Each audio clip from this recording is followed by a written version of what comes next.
Press your button on your microphone. Oh, If you're good. I won't. I'd like to call to order the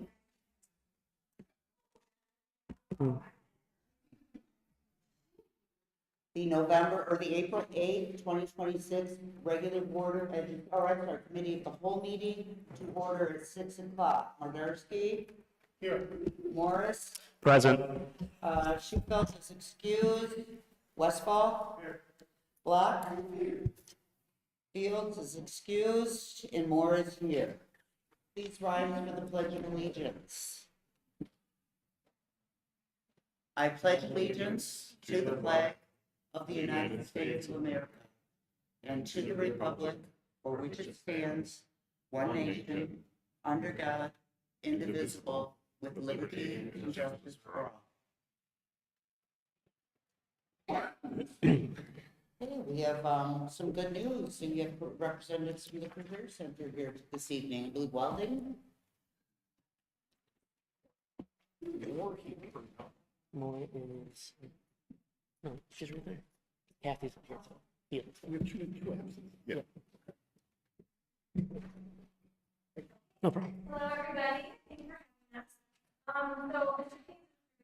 not here tonight. So, I'm here. They gave me something to read, a little bit to read, and then we have some students that are going to come up and they're actually prepared something to read as well. But I just wanted to say, thank you to everybody for your support all the time this year for the Career Center. I do have a monthly newsletter that goes out every month, so if you wanted to read that, you can see every month how awesome all our programs are doing. So even though we just have welcome here tonight, we've got a lot of really awesome things going on. So if you wanted to check our website, our newsletter's there, and I do mail it out every month. But I just wanted to thank everybody for your support for our programs, because all the great things that we're doing with for the school board and the community and all our awesome advice. So, this is from our welcome teacher. This year we have the highest acceptance rate to Fair State University within our student body. These 5 students are going to be competing on May 8th for a chance at scholarships and prizes that will help them with their future endeavors. Each one has proven their mastery in each of their welding processes and have competed against all of their classmates for the opportunity to proudly compete for Taylor as tailor-made welders. We have Melanie Ramirez, Camden Milanovich, Keith Stark, Alexis Jensen, and Blake Barrett.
Sorry. But I've been working on it and making sure I look at every little bit, study it inch by inch with every weld I make. And it opens up a new view I have on it every time, seeing what I need to adjust, how I need to adjust myself. And it's opened up this chance for me to win a scholarship for this college that I am planning to go to. Before, I didn't know what I was going to do, as I said. I was thinking maybe something in construction or in computer or just union, but I could never decide. I was always switching back and forth every month. But then this class and these competitions have opened up something more. It's opened up the chance for me to go to Ferris State and get a welding engineering degree. And it's helped me learn more than many would at this age. Many would be going into these colleges with little to no experience in welding or any skill trade. But this class has taught me for the past 2 years every little intricate part of a weld, of how to cut, of how to assemble and fabricate all of these materials together. And without Mr. Basler and Mr. Case taking their time to really show me and everyone else the details, I don't think I would have ever gotten to this place I'm at now. And it's just done more for me than I could have ever asked for. And I'm hoping to do good at Ferris State, but I have trust and faith in Mr. Basler and Mr. Case to show me the ways. Thank you.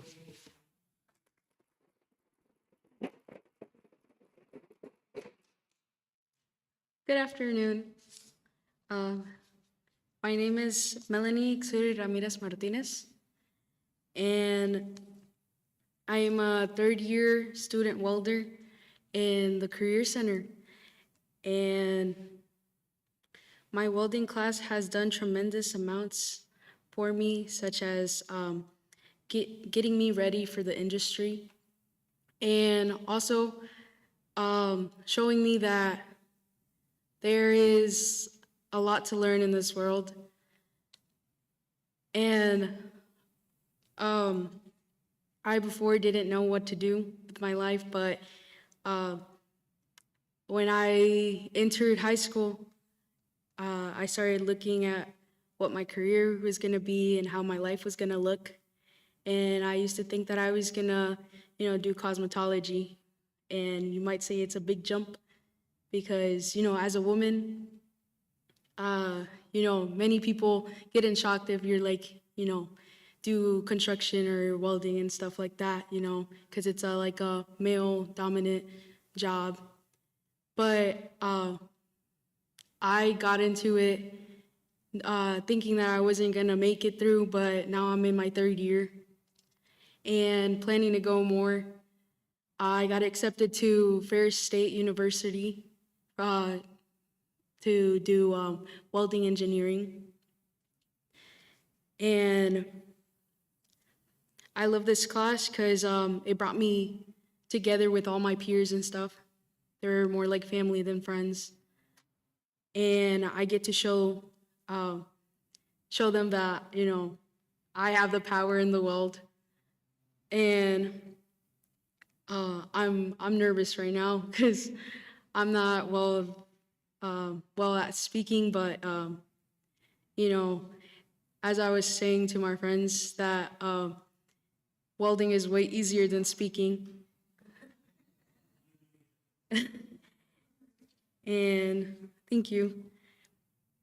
And I thank Mr. Case and Mr. Baser, which are not here for personal reasons, but I thank them a lot because they got me through this path where I would always talk to them about what I wanted to do and stuff, and they would always support me. They would always tell me, no matter if I'm gonna continue welding after this, it's what I would like to do, which that's another thing I like about this class is that, not only do you weld, but like you could talk to everybody about like talk to my teachers about like personal stuff, and they're like family. And so I always had trouble deciding in what I wanted to do, but I ended up, going with this career. And I enjoy it. I really love it. I enjoy doing it. And alongside with the four that are in the back of me, I've been chosen to go to Ferris State competition this May, where I have a chance to win a scholarship and go full-time, ride with the whole scholarship. And and I truly don't see like anything out of this career. So I think this career has chosen me, and I want to, continue welding. And that's all I brought. Thank you very much for having me.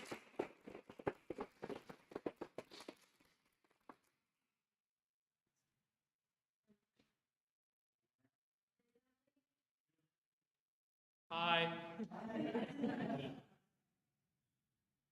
Well, Dave, you come and great to see women breaking into the aluminum field as well as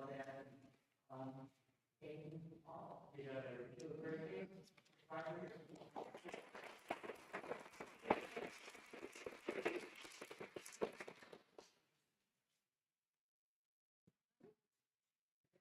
All right, so I just wanted to say good job, kids, and good luck, because these are our 5 that are going to competition for state. So we're very excited.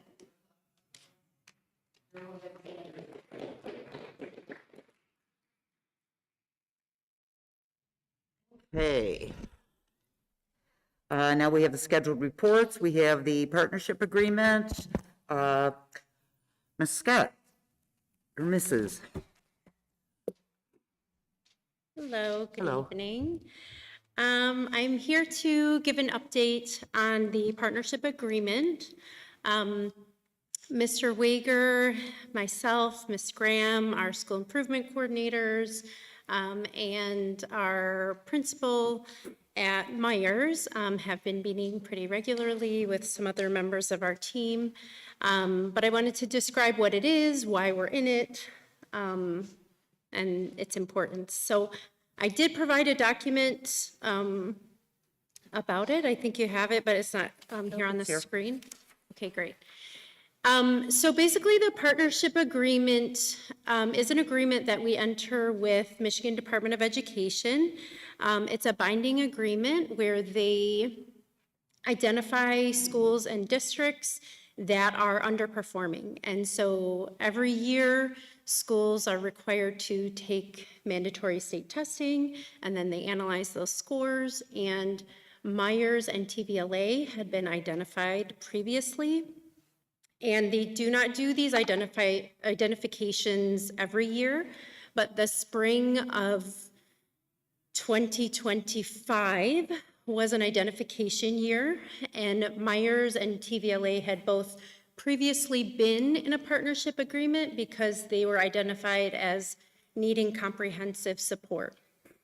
And TVLA, as you understand, has kind of an alternative nature to it by the students that enroll for, often are credit deficient. And so luckily we were able to get TVLA identified properly as an alternative school, and so they are not being held accountable in this partnership agreement. It's really just focusing on Myers Elementary. And so TVLA does kind of get some of the financial support for the identification, but they're not held accountable in the partnership agreement. So the identified schools, like I said, are Myers and TVLA. The accountability period, the identification was spring 2025 scores. So this spring testing season, which has just started, is not any identification period or accountability at all. So this spring season doesn't count. Next spring, 2027, is our benchmark year. And then spring 2028 is our, supposed to be our final year. So what they've asked of us is to set goals, and they give us some guidance. So we get a representative from MDE and someone from Wayne Risa who work with us very closely. And because of TVLA's previous identification, I've also worked with these folks for a number of years. We have a really good working relationship. The folks at Wayne Risa are wonderful. They help support us, as you know, with lots of professional development in the district. And so they give us some guidance on how we should set goals. And so our goals have some specifics that we must follow. And so we have to kind of meet their requirements of things we must follow. And then we have some choice in some of them. And we have to also identify what we will do if we don't meet the goals, right? So we have to have some accountability measures. And so we work through all of these details with the whole team, and we kind of flush it all out. We have time to work through this all. In terms of goal setting for us and our team, it makes the most sense to look at the district strategic plan and our district improvement goals, right? Because we're not going to set goals for one school that are different than the goals for the entire district, right? If it's good for one school that needs it, it's good for everyone, is essentially our philosophy. So these goals that we set specifically for Myers really are applying to the whole district, and we are required to enter goals, every district is, in terms of their school improvement planning. So just want you to know these are all aligning with each other and the strategic plan. So the benchmark goal that we have for spring of 2027 is a 1% increase in math and ELA proficiency on the MSTEP, and a 1% increase in iReady growth. So again, we have some different metrics on our goals. So we have one proficiency goal and one growth-related goal. We also have a 1% decrease in chronically absent students as a benchmark goal. And then we have a process goal, which a process goal is basically like just things that we're working on, right? And they're they're not really measurable goals. It's just like initiatives that we're working on, training staff, procedural things that we're trying to work on. And so we made ours around our MTSS process and small group instruction in the classroom to support all students. Yeah. Can I ask a question? You said there was additional funding attached to being in the bottom. So what initiatives have we put in place for, like at the elementary and then also at the TVLA? Or are they already there and we're already working on them, or what initiatives have we done? Yeah, both. So some of them are already in place, and I think, so Ms. Vespremi and I we're both kind of discussing similar topics tonight. She's going to go over in great detail all of the grant-funded programs and initiatives that are part of this. So some of them are regional assistance grants, through, like TVLA receives some of those. The attendance agents are an example of those. Some additional support staff might be examples. And then some are state funded that we, again, work with our partner from MDE, and we kind of say what we want and what we need, and then she goes and makes the case for us, and then they award those grants. So it's safe to say that some of that can be used on personnel just to reduce number of people in front of students? Yes. Okay, or number of students in front of an adult, I should say.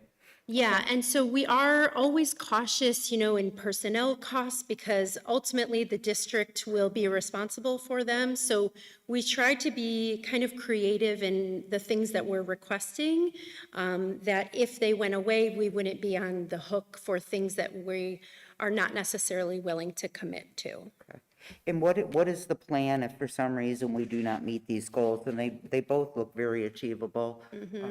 What is the plan if for some reason we don't, or has that been fully hashed out Yeah, yet? so the state, they have, and it's quite lengthy, the list of things that could be accountability measures. So There could be restructuring of administration. There could be forced reduction in class size. There could be an examination of the curriculum that we're using. Like, there's a whole list of them. So basically the same things that they've always, threatened to do, but just, okay. Perfect. Yes, and so in our case, previously, we worked very hard at our goals, and TVLA, again, is a different structure of a school, has been increasing its graduation rate, but didn't meet the threshold yet, but not accountable anymore.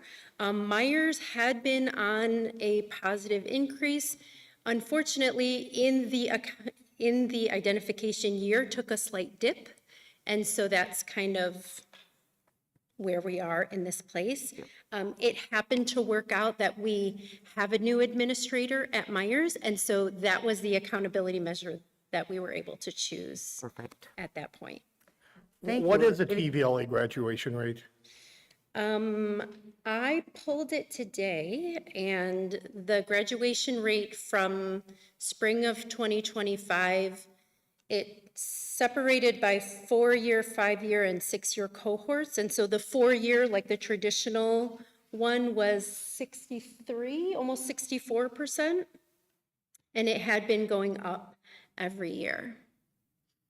Thank you. Any other questions from the board?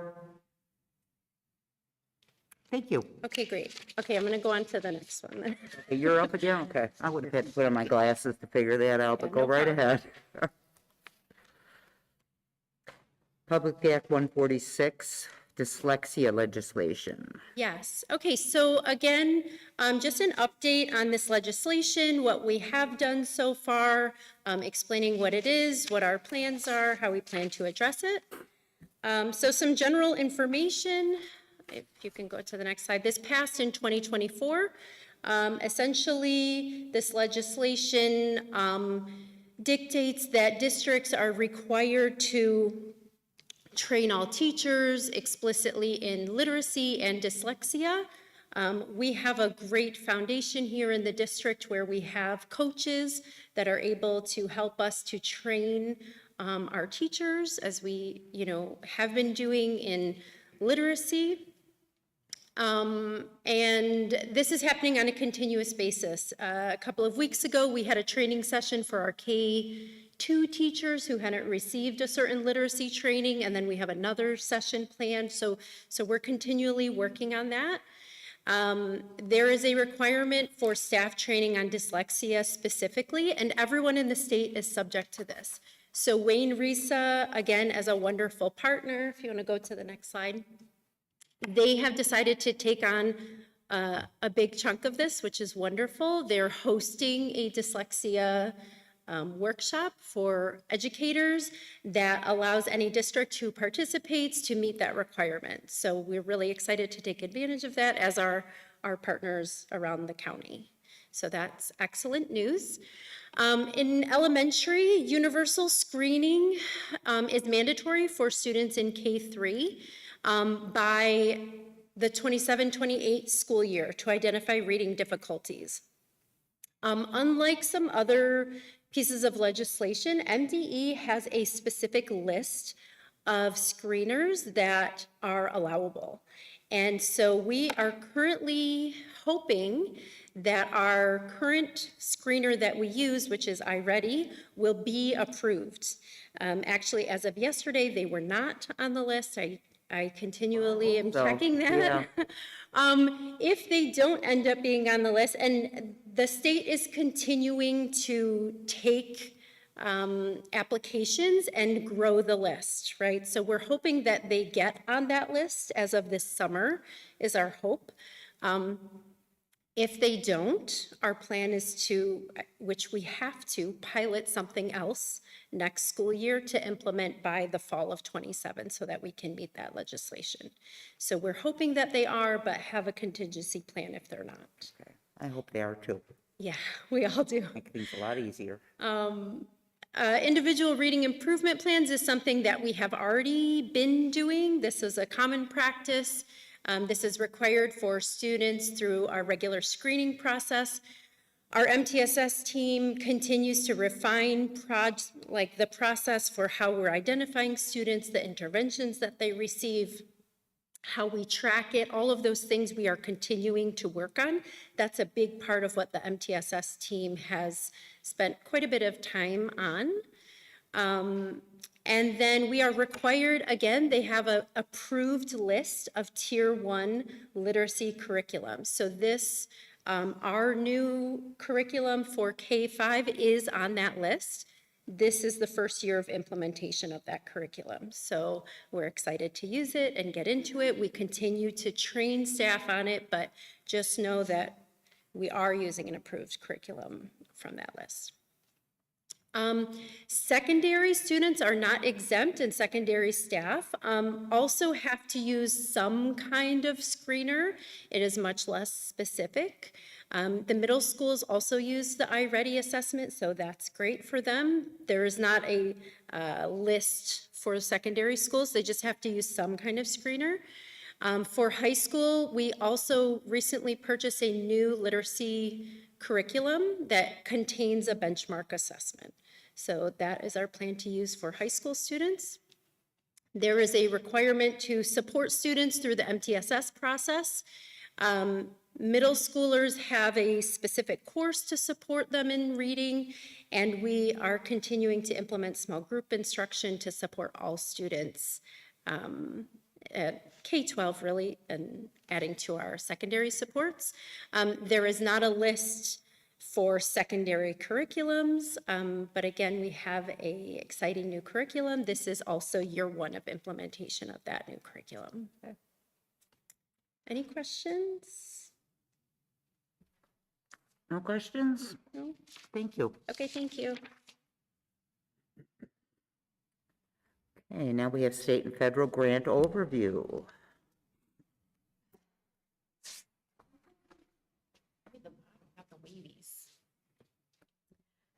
Hi, kind of flows right into what I'm going through today. So I'm going to talk a little bit about our state and federal grants that we've used for this prior year and what we kind of use them on in a big global sense. There's going to be lots of words on the screen. I'm not going to get too granular into every little thing we spend money on. And I just kind of want to go over it because it's important every year when we talk state and federal funding that we're paying attention to what's going on politically and what's going on with either federal funding between recommendations from the president's office and the Senate and House, along with the same with the governor and state and House within the state, because our federal and state funds impact a lot of our programming here, which you'll see throughout this. So I just want to give you and the public some indication to what we typically spend our grant funds on. So as you start to see any possible reduction in funding, that you have the opportunity to reach out to legislators that can help impact some of these programs. So when we talk federal funds, anything that starts with the word title, like a Title 1A or Title II, that's federal funds that come obviously through the federal government, that get passed through the state and through what we call the consolidated application. They all have to go through a rigorous approval process that MDE approves, and then we get our funding. State funds start with the word section, so you'll hear Section 31A quite a bit that helps support our at-risk funding, and those are state funds that are locally controlled amongst our state. Little less rigorous in terms of approval for those, but they'll still have to fall under some requirements when it comes to intent and purpose. So the grant types that we typically have are our formula grants. So those are distributed like on a per pupil basis. So our 31A is a per pupil, our Title I. We have competitive grants. I know Superintendent Wagers talked about 12E, which is infrastructure grants. So those are competitive. So they're really based on how many people apply for them and how much money we will receive. You will see designated grants, and we did get a designated grant thanks to Senator Camilleri this past year. Was it Camilleri? Okay. Based on some work and advocacy from the superintendent, again, to help support some of our infrastructure needs. So we did get a designated grant. And then reimbursement or direct payments. So those are things that are usually legislative requirements like benchmark assessments, and we get a per pupil reimbursement for those state mandates. Go ahead. So when we look at our grant funds, we always have to remember they're supplemental. So everyone, I like to use this analogy, everyone gets a cupcake. It's kind of plain. It's just the core of what you get. The supplemental, the grant funds are the extras, the frosting, the sprinkles, everything on top. So everyone gets base funding, which is almost like our per pupil or foundation allowance. Grant funding is supplemental. It has to go above and beyond what we typically spend. So if we spend general funds on something, we can't go ahead and later spend grant funds on them because that is not allowable. When we're looking at our grant funding, it always has to fall in line with our strategic plan, our goals, our school improvement, and our MTSS processes. So when you see the review of all our grant funds today, you'll see how all of these support these initiatives as a whole to support our vision for the district. Again, a lot of them help support the MTSS process. We spend a lot on our core instruction for Tier 1, a lot of personnel costs for Tier 2 and 3 intervention. And again, they always have to align them to our MyKit plan. The state will go in and audit and make sure that our plan is updated and that our funds align to that plan within the state system. So the first big pot of money we have is Title I. Again, that comes from the federal government. And the intent and purpose is to help our disadvantaged students. It's determined by our census poverty. So when we do have census years, it's very important that our community fills out their census applications timely and turns them in, and that we have a high percentage that turn them in because that's how we get our funds. We have district and school allocations. We use Title I primarily to support our elementary programming. Go ahead. So our district expenditures for Title I are big ones in terms of personnel, our partial salaries for myself and also the director of MTSS, our homeless liaison. We spend a lot of money on homeless transportation because we have to provide services for students outside the district that are homeless, and we might have to transport them to their home district or to here. We support Care Solace, which is a referral process for students that might need extra support in terms of mental health. And then a lot of the title funds, again, get passed down to the elementary schools on a per pupil and at-risk basis. And those basically fund our instructional coaches, our interventionists. We added those kids on track teachers that have been very successful, our parent engagement, and other building needs like technology. Go ahead. As Ms. Scott had said before, the Title I RAG is the regional money that we get to support the partnership agreement. So this was the amount of money that we received this year. It helps support a TVLA social worker and counselor, support providers at Myers, and the professional learning that goes to support the initiatives in the partnership agreement.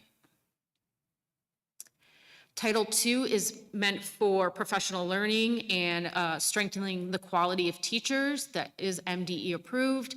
And it currently is used to fund our high school instructional coaches. This summer, we're sending teams from every school in the district to reinvigorate our PLC processes to an institute in Grand Rapids. So we're really excited to start that work again and kind of continue what we started, what was it, probably a decade ago. We are also funding teachers to get their pathway to administration. We know within the next couple of years, we have some administrators that will be retiring. So we're hoping to grow our own within the district to fund some certification opportunities for our teachers. Summer PD work, administrative coaching, and professional learning. Most of our requests go through the Title II process. Title III is meant to support our English language students. We purchase newcomer kits, software applications, family engagement. Last year, we started summer family trips. We did a trip on the Diamond Jack boat tour.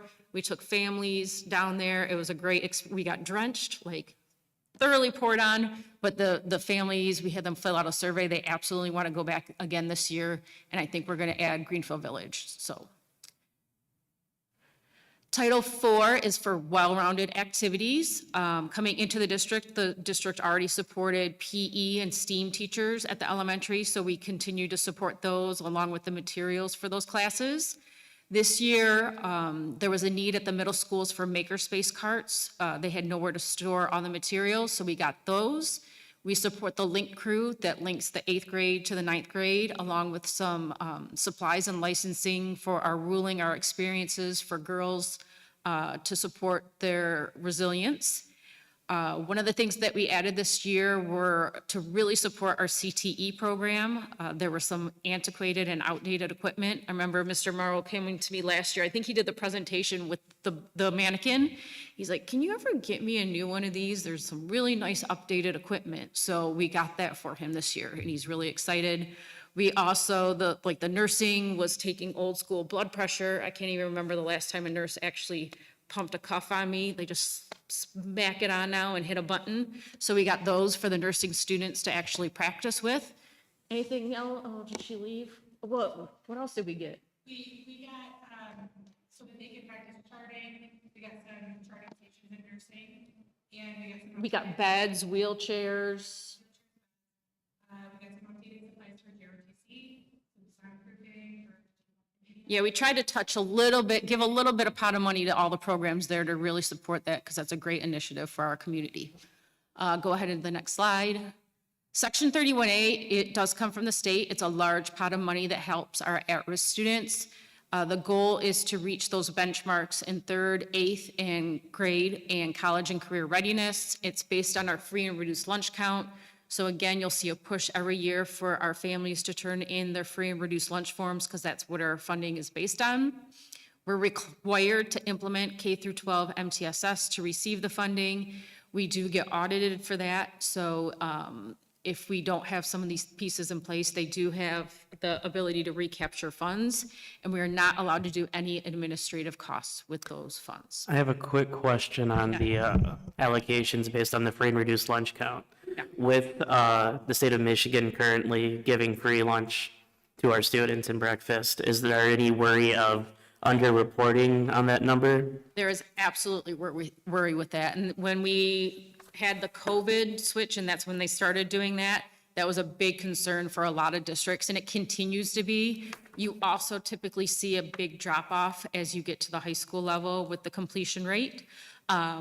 We were doing still paper forms. We're trying to move that to an electronic system, working with RISA to kind of increase the completion rate as part of our re-enrollment process, but that's still we're still working on that.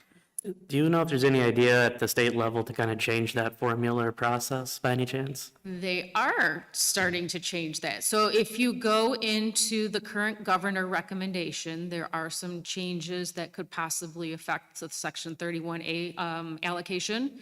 I know in the governor's recommendation, there is a new Section 22E. Sorry, I can geek out for a little bit. Please do. Section 31A, and I'll talk about Section 41 in a minute. They're going to combine it into a block grant, and it'll be based on what we call the Opportunity Index. So based on basically, again, poverty rates within your district, you'll get a block grant on top of your foundation allowance. Would you know for the Taylor School District if that would be based on the county or the city, or is it just a general average of the actual school district's population for the Opportunity Index? It's based on the city, the district. Now, when we go back to Title I, that's based on the city, so it's not necessarily our district boundaries. But Section 31A is based on our district boundaries. Okay. Thank you. Any other questions? Go ahead to the next one. I have a few. So Section 31A, again, real high level, our instructional coaches, social workers, a portion of the school counseling salaries, credit recovery programs, additional kids on track teachers. And it's, again, a lot of it, because we shifted so many funds to the elementary from Title I, this helps support our at-risk students at the middle school and high school. Go ahead. Section 41 is the state's version of Title III, so it again supports our students with English language needs. There is a catch to Section 41 that's coming within the next few years in order to receive the funding. It's almost like special education. Our EL students will have to receive a certain amount of minutes each week based on their WIDA score, so we're working towards getting more staff their ESL endorsements to help meet those needs. So that's where a big portion of our Section 41 funds are going. And we're right now going through the initial stages of communicating that with teachers in order to get more teachers with ESL endorsements. This is new this year, the Universal FAFSA Challenge, a big pot of money to help increase FAFSA completion rate, because research shows that as students complete that, they're more likely to go to college. So over the next 4 or 5 years, this pot of money will fund a FAFSA advisor, just someone that works a few times a week, just dedicated to getting families and students engaged with completing that, with gift card incentives, food trucks, giveaways, Chromebooks, college tours. So we're really excited about the potential for using this. And I'll say that's part of why tonight we have the second reading for the policy change regarding graduation requirements in FAFSA, because we did need to update our policy to be able to maintain that grant. Right, and with that policy, the state is requiring that the FAFSA completion be a graduation requirement, but there are outs for certain circumstances, like people can sign a waiver if they're not comfortable with filling out that FAFSA information. There are other grants out there, like I talked about the benchmark assessment that helps fund our iReady. CTE has their own grants along with special education. I didn't go over those too much because those are their own. They don't really fall in the state and federal categories that I oversee. So moving into 26-27, as I alluded to before, the Section 31A continues to be a big support for a lot of our programming. So it'll be interesting to see how the governor and the state and House shake that out. Hopefully they do it by July 1. We got our funds very late this year. And that when we use these funds, we always want to be mindful of the intent and purpose to make sure that we're moving beyond just the compliance, because there are a lot of compliance pieces towards them, but actually making those compliance pieces align with our MTSS and school improvement processes. Any questions or feedback or input? I just have 2 quick questions. You mentioned that you said there were high transportation costs for students outside the district, like homeless students. How much are we looking at about? I know I budgeted for $250,000. That was based on past usage. We did switch companies and it seems to be a lot cheaper this year. So I can definitely get that number for you. I don't think we gonna touch $250,000 this year. So our employees, our buses don't do this then? There's no way, because it's like single riders. So they basically use like an Uber for schools. It's called Hop Skip Drive. And then there's another provider as well that does a similar type of service. How far out do we go? Do you know about how far away this is? Some of our We farthest? go from all the way out to Wayne, Westland, Allen Park, Detroit, all over. Okay. And one more question, thank you. Yeah. So I noticed we did not get the 31 AA grant this year. We chose not to. How much did we lose out by not getting that grant, do you know? Was it 1.1? If the number has changed. If the numbers change based yeah. on how many, there's still pending litigation on that, so it depends on how, that was one of the competitive ones, so it's gonna depend on how many people opted in and opted out. 'Cause my quick numbers, based on what the state put out, was about $500,000. Is that kind of close, do you think? Maybe a little more than that? There might be something on the internet that will tell you what the actual allocation was. I almost feel like when the first applications went out and districts put in before rescinding, that probably sounds fairly accurate. Yeah. But, after the rescissions, I don't know what it would come to. All right, thank you. Yeah, no problem. I did want to just clarify too, when you asked the question about transportation, we do consult with our transportation department before we go and enter into those agreements with the other companies. And we do consult with our union, our support staff union as well. And because they know that there is that possibility that they can't cover those items, and we fully go into an agreement with them to proceed with that. All right, thank you. All right. Am I taking over this, Corey, or are you? I can play secretary today. So, agenda, board and discussion items, revisions, approval of agenda policy 0166. Do I have a motion to approve the agenda? Motion. Motion by Ms. Moore. Is there support? Second. Seconded by Mr. Mordarski. Mr. Morris is a yes. Ms. Shufelt is excused. Mr. Westfall? Ms. Block? Ms. Fields is excused. Ms. Moore? Yes. Mr. Mordarski? Yes. That carries 5-0. Okay, moving on to discussion items. Okay, the Taylor High School athletic improvement, final letter of recommendations. We have Saxey and Barton Mallow. Welcome. Thank you. Good evening. My name is Joe Spagnola with Saxey Construction. I'm the project manager for the general contractor who is performing this work. With me, I have Sam Esser from Barton Mallow. We wanted to present our final letter of recommendations that you guys should have a copy of in front of you. Did want to note there is a difference from the first when we presented. There was a small clerical error where we basically just did not calculate the final number correctly. It was shown on this table from day one when we presented it. It's just the subtotal did not include the last line there for the athletic and recreational surfacing, which includes all the turf, tennis courts, and all the branding and striping for the fields. So what was the difference between the two then? It was that number, that 2,072,000. Basically, that number shown on there. It just, when I put it on Excel, clerical error, didn't click the last cell to populate. So there's about a $2 million difference, is that what you're saying? Correct. Okay. How much of that was potentially planned for with the contingency of like a percentage when we were initially planning for? Yeah, if you want to speak to that. Yeah, working alongside Saxey, we investigated and looked into all the parameters.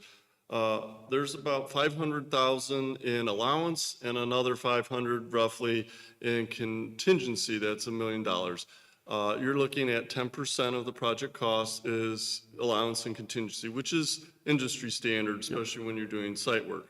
What that means is it's not money spent now and owed, but it's a set aside so that through the course of the project, any unforeseens, any bad soils, or anything that should come to fruition that we didn't expect, we have money set aside to address. Should we not have to use it, it goes back to the district. So our goal is to find ways to mitigate those costs, to look at opportunities even with some of the alternates that were accepted, make slight revisions to the scope of work. That gives you still a great product, but will offset maybe some unforeseen costs that may come up as usual in construction. Where we fall usually is between 5 and 10% usually when we see construction contingency expenditures for site work type activities.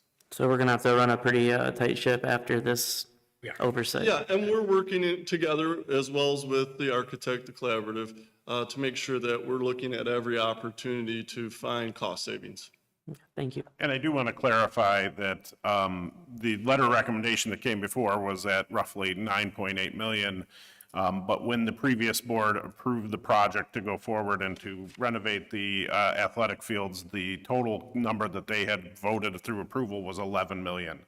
And so that puts us with the contingencies, we're be at 11.8, but if you don't spend through them, you'd be back under that 11, and that's what makes this an interesting spot to be in. Appreciate you being here to answer questions. So just to understand everyone's role here, so the architect is the collaborative, Correct. and then your firm is, Saxey Construction. and you are the project manager? And then what is Barton Mallow then? In this project, we are the owner's rep. When it comes to the future projects, we'll be your construction manager and owner rep for the high school renovations. So for the high school, you'll be doing both? Correct. Okay, But this is for the athletics exclusively at this moment. okay. Yeah, because you do have to remember, when we got this set in motion at the time, when we were choosing Saxey as this construction manager, we had a different owner's rep on record as well. So that's why this one is a little different than what will be on some of the other projects as well. Okay, so my question is, were these all the lowest bids? Because I saw there were 62 bids come in. I never got to see any of those 62 bids, which I find concerning. That's definitely not a best practice. But were they all the lowest bids? Because I have no idea. They were kept from us, so. If they qualified fully, we did go the lowest bid. So for example, we had allowances and certain qualifications that each trade partner needed to meet. If they were the lowest number, but they didn't meet that, we had to go to the next lowest. So I know, for example, there's a few of these, the asphalt guy isn't the lowest because the lowest asphalt guy didn't have everything covered. So if he were to have everything covered, he wouldn't be the lowest. So every number on here, as long as they're fully qualified per our requirements and the district's requirements, it is the lowest number, yes. Okay. Is that normal not to let the board see any of the bids? Don't we usually get to go through those? That's kind of unique, I believe. Anyone in the public has the right to view bid results where everyone's stacked. Yeah. But to Joe's point, we do vet through contractors thoroughly because someone on bid day may have made errors, left out lots of things. Within a 2 to 3 week time period to put an estimate together, people may, through human error, computer error, whatever it may be, make a wrong assumption. They're not necessarily the responsive bidder when they come in low on bid day. So we were off by 2 million, not because of the bids, but you're saying because of a mathematical error. Correct. Unfortunately, yes, that is what happened.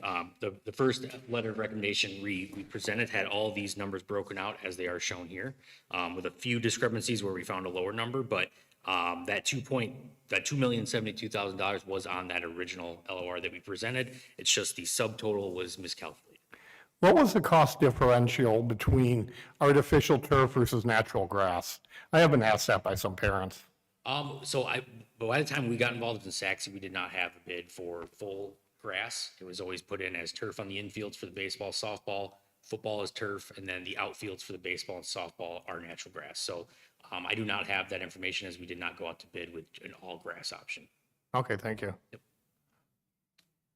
Are there any other questions or feedback at this time?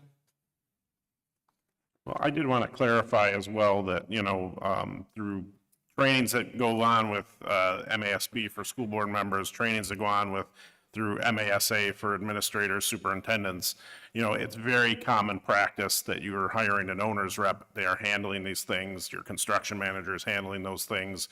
And the idea is because they are the experts in the field than myself, who has, a degree in teaching social studies and administering being principal of a school. So that's why we hire experts and we do those things. Like that's kind of how the system is And designed. I think in terms of what's shared with the board, the board certainly, it's there for all of us and we just need to ask for it. Well, actually, at the last meeting, I did ask for it. It is in the minutes, and I never got it. And speaking of the training, when we took that class, some of us did, I think about 2 weeks ago, that was definitely a best practice for the bids to be shared with the board, all bids. And so not only were the bids not shared, which was not a best practice, which we should probably address that in the policy, but you look at the minutes, I literally asked for the bid documents at the last meeting. I never got them. So that's why I'm going to be voting no on this. I voted yes on the athletic field because I'm assumed it would be transparent. It is not. And now we're added $2 million. We're calling it a clerical error. That's a pretty big clerical error. So I've lost all faith in the process. So I will be voting no. Thank you. Okay, any other questions? Thank you. I do want to clarify that we don't have a motion on the table, on the agenda for this tonight, because we wanted to have the discussion first and have this public discussion, and that motion will be coming at another meeting, Mr. Modarski, just so you're aware. And can we have those bids emailed to each individual board member? Yep. Thank I you. can send over, we have our public bid tabs all outlined, fully transparency, so I will get that over to you, Mike, if you can get that to your board. Absolutely. All right, Thank you. thank you. Addendum to the contract, Assistant Superintendent, Mr. Wager. So we are bringing forward an addendum on Ms. Graham's contract as Assistant Superintendent.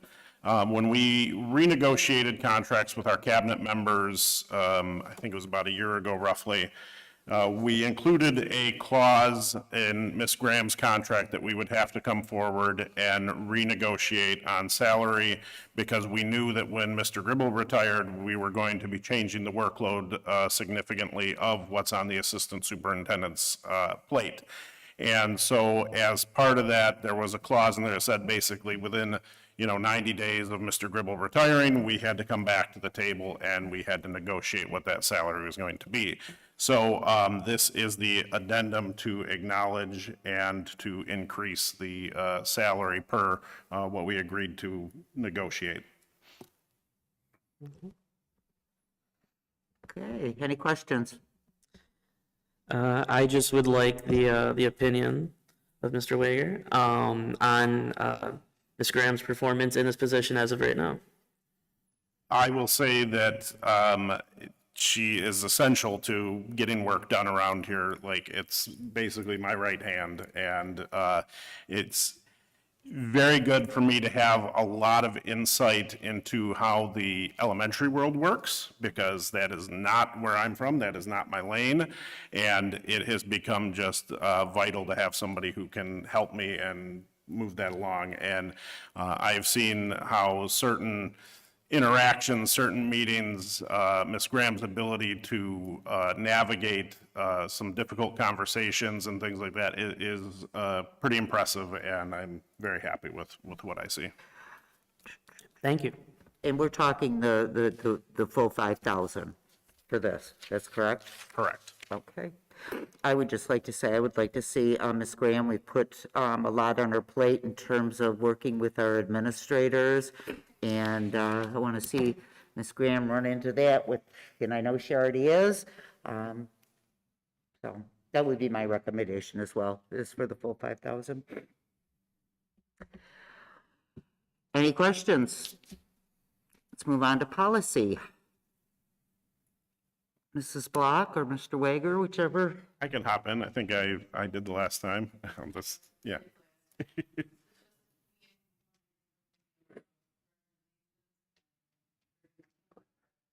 Yeah, it's actually for the FAFSA grant that Ms. Vespremi had brought up earlier. It's just bringing us in compliance with the requirements of that grant. Absolutely. Yeah, if we want to keep that $311,000 that Ms. Vespremi mentioned, then yes, we need to bring this into line. Yeah, and I just want to point out, not only is it in compliance, it's not a bad idea, because a lot of times families don't think they can get the aid. They fill out the FAFSA, and they're pleasantly surprised that they can get aid.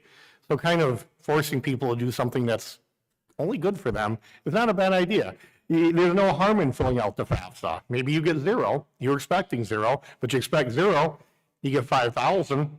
Now that's nice. So it's a good idea to fill out the FAFSA. So I like it. Any other comments? Okay, let's move on to public comment. This portion of the meeting is restricted to, sorry, I'm having a hard time putting out words tonight, to items that we've discussed already on the agenda. Is there anyone wishing to address the board regarding items that have been on the agenda? Mrs. Fields, it's you. I'm going to read my comment thing, so hold tight.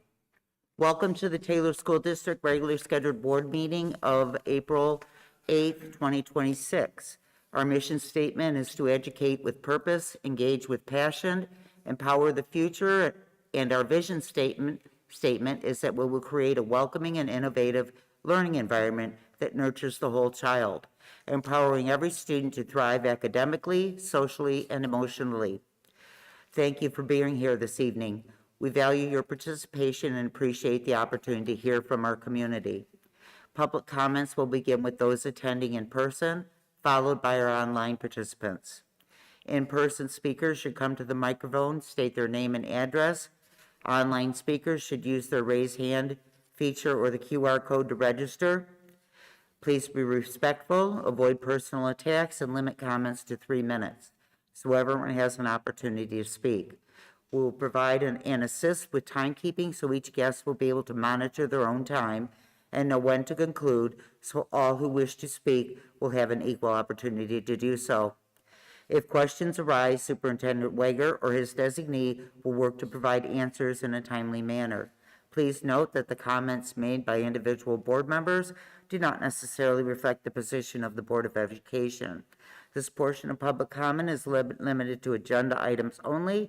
There will be another opportunity later for general public comment. The meeting is held in accordance with the Michigan Open Meetings Act and is being video recorded. Go ahead, Mrs. Fields. Good evening, Kathy Fields, Wood Creek, Karen. I wanted to address the comments by Mr. Modowski. Ms. Fields, we can't clearly understand you. I am not happy about seeing an error of that size at clerical. And I would hope that if any additional monies comes out, it is not coming out of our general fund. Oh, I'm sorry, it's not coming out of our bond fund. The other thing was about the bids.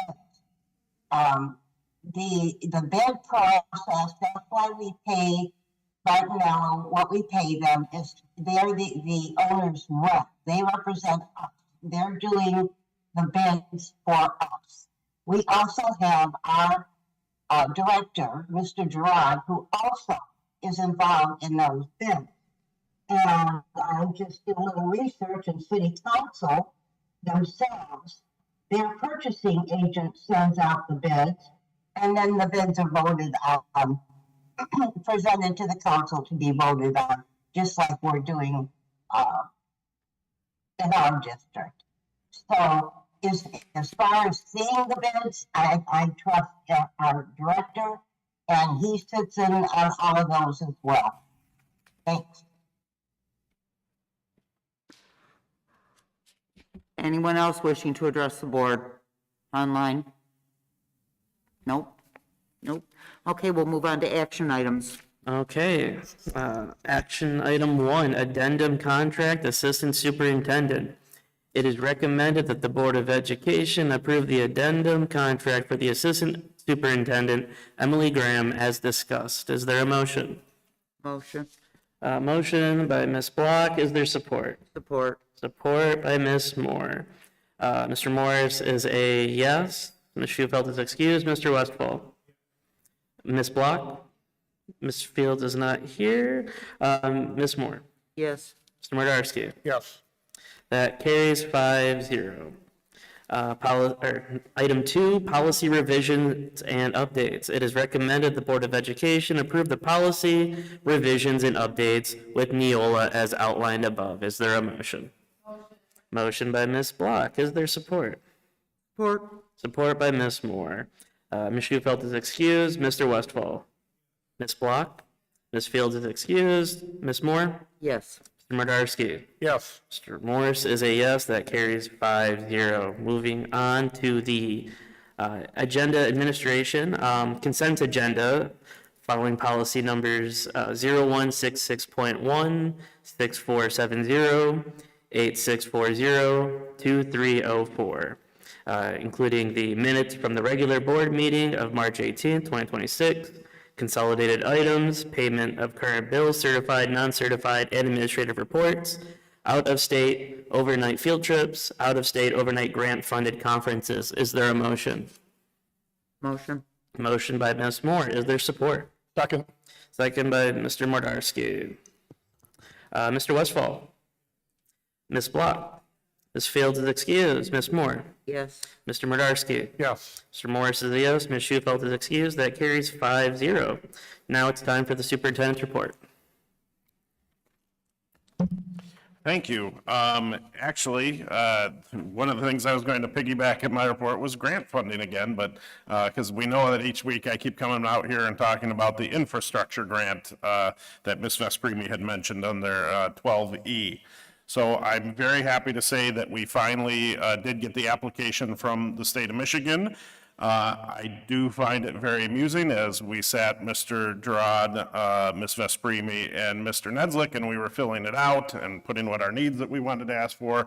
We broke the state's application promptly within the first 20 minutes of us filling out the application because we put a lot of needs in there. Because Hey, my theory is if it's a competitive grant and we know we have lots of needs in infrastructure, we might as well swing for the fence and see what we can get and see what we can land here. So thank you, Ms. Vespremi, for reaching back out to the state and having them give us some advice on how we can get that submitted without breaking their website this time around. So we were able to fully get it submitted.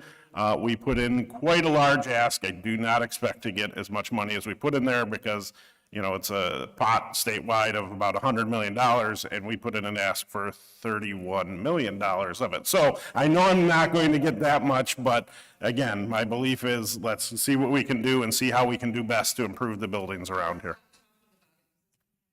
Yes, exactly, yes. All right, I will do that. Yeah, that's right.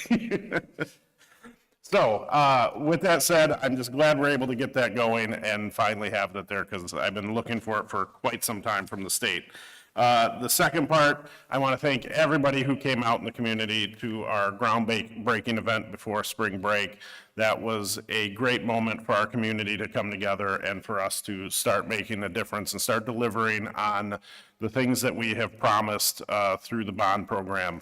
As I said in my speech that night, we know it's not as what was advertised when we did this. We know it's not what we were totally hoping to deliver to this community, but our students deserve us delivering on these things. Our students deserve to have facilities that are the same as in other communities and as our other school districts and charter schools have. So to me, it was a big step to have that moment. It's not the last step. We have a ways to go. We have lots to still go ahead with redesigning our high school facilities, but it was a big step, and I thank everybody for coming out and being a part of that night.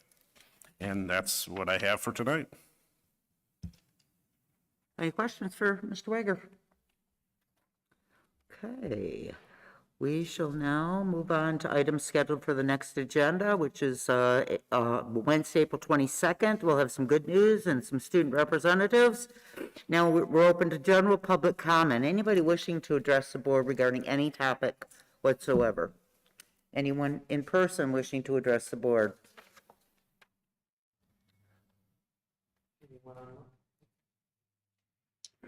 Hi, Courtney Sutnar, 23245 North Line.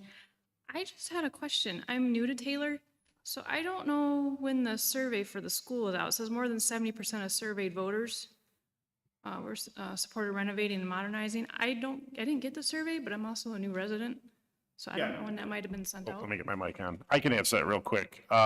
It wasn't like a survey that came from the school district. This was where we hired a polling company. So they used polling techniques. So when they do that, they take a sample of registered voters. It's not like it was something that went to every single citizen. It was based on their sampling and polling techniques. Did they post them somewhere?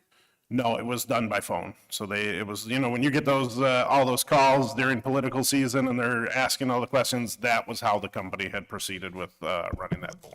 And I can add a little bit of context to that. Prior to me being on the board, I actually got that phone call. And it was a very sad and disillusioning call that we weren't able to provide what we wanted. But the options pretty much were, would you rather just sit on it and do nothing? Would you try to do what you can with what you have? Or things similar to that kind of scope of questioning. And it kind of took you through all the scenarios and then took you back to the last question. Now with all this information, now that you understand the circumstances, would you want to just keep things as is or try to make good out of a bad situation? All right, thank you. And I want to say too that I actually got the call, it came on my cell phone. I almost didn't answer it, but I did. And yeah, I have asked actually for the methodology from that because I have some statistics and probability training, and I immediately felt that the questions were flawed. They did create a false impression that you pretty much had to pick one choice. It was basically a push-pull, like pick this choice or the world's going to blow up, and that's why 70% of the people did. And so I have asked for that wording. I've never gotten it. I imagine the margin of error must be very high. And I think once I can actually look at the printed wording, compare it to the statistical literature, I think we'll find the poll was pretty much junk.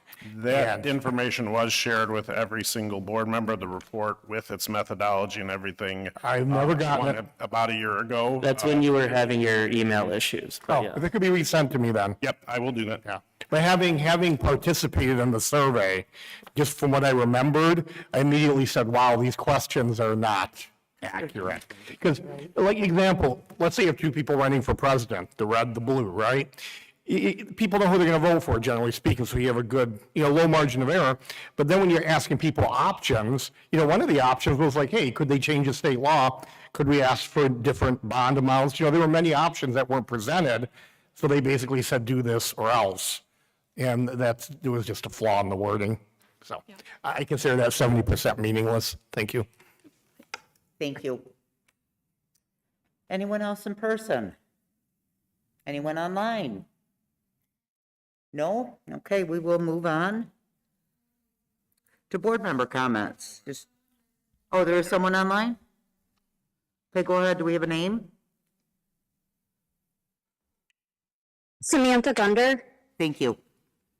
I'm here because I'm concerned with how my child's being disciplined at Kenyon Elementary. He was made and screamed at by a lunch dad to hold his nose against the wall, and while being bullied, and stopped the entire lunchroom for this process to happen.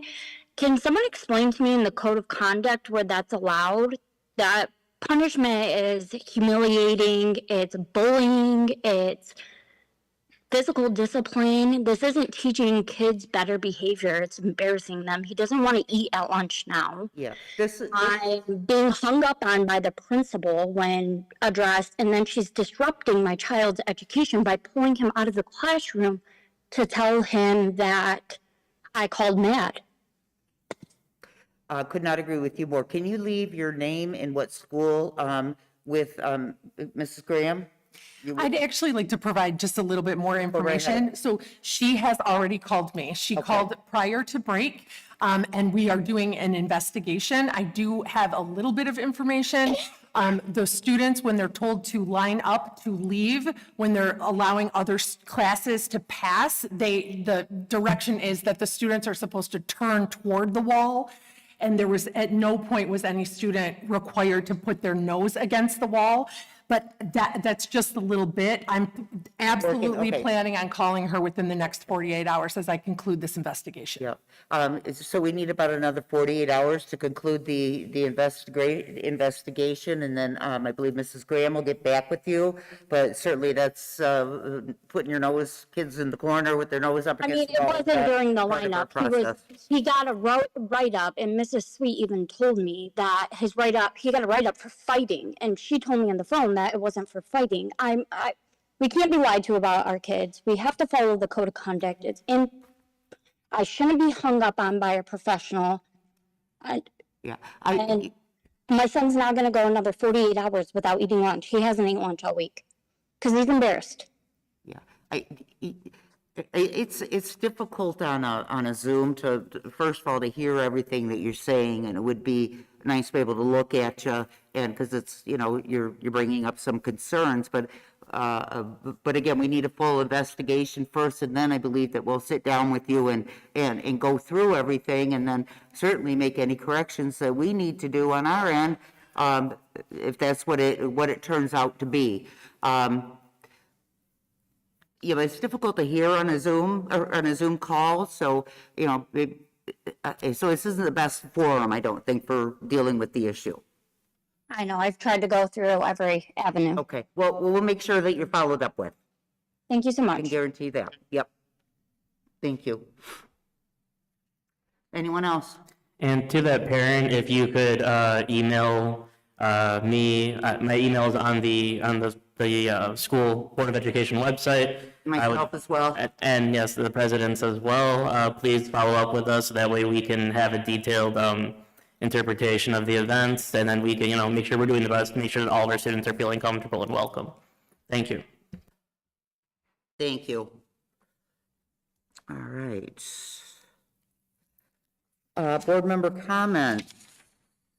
I'll kick things off real quickly. I just wanted to confirm with the superintendent, one of the main reasons we picked these groups for our construction projects had to deal with a kind of a no-fault guarantee kind of situation of if we don't like what they're doing, we can, get a lot of our money back.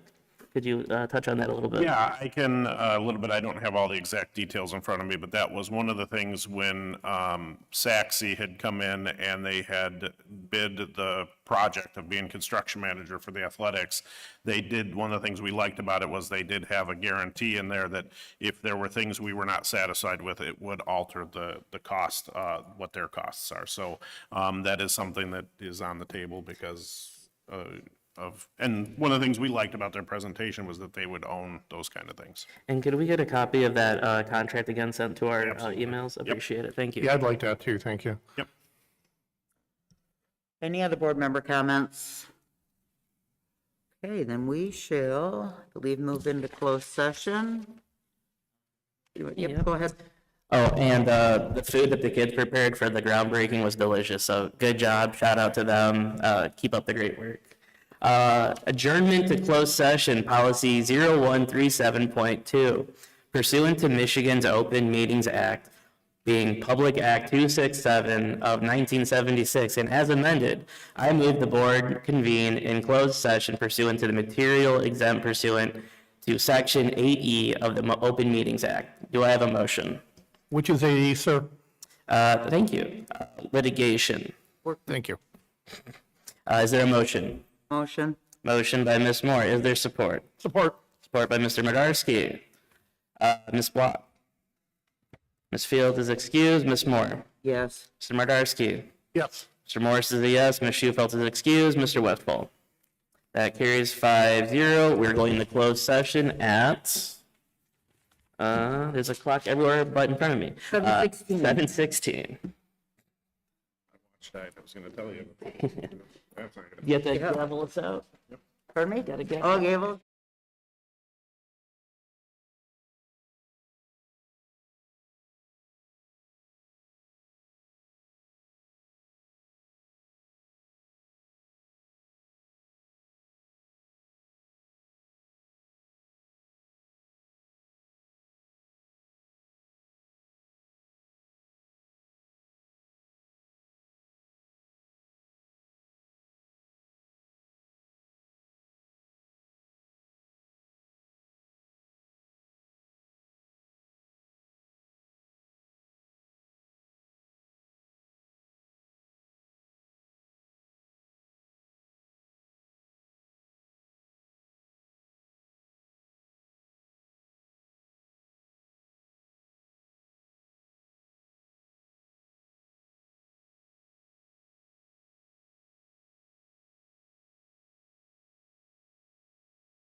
Okay, we have a motion.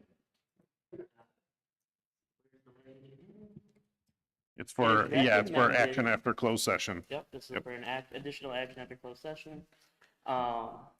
It is recommended the board approve settlement authority to legal counsel as discussed in closed session. Is there a motion? Motion. Motion by Ms. Moore, is there support? Support. Support by Mr. Mordarski. Ms. Schufelt is excused. Mr. Westfall? Yes. Ms. Block? Ms. Fields is excused. Ms. Moore? Yes. Mr. Mordarski? Yes. Morris is a yes. That carries 5-0. Back to the president for adjournment. Okay, adjournment, you need a motion? Motion. Motion by Mr. Morris, is there support? Support by Mr. Westfall. Mrs. Fields is excused. Mrs. Moore is a yes. Mr. Mordarski? Yes. Mr. Morris? Yes. Ms. Schufelt is excused. Mr. Westfall? And Ms. Black? That passes 5-0, and we are adjourned at 7:43. Thank you, everyone.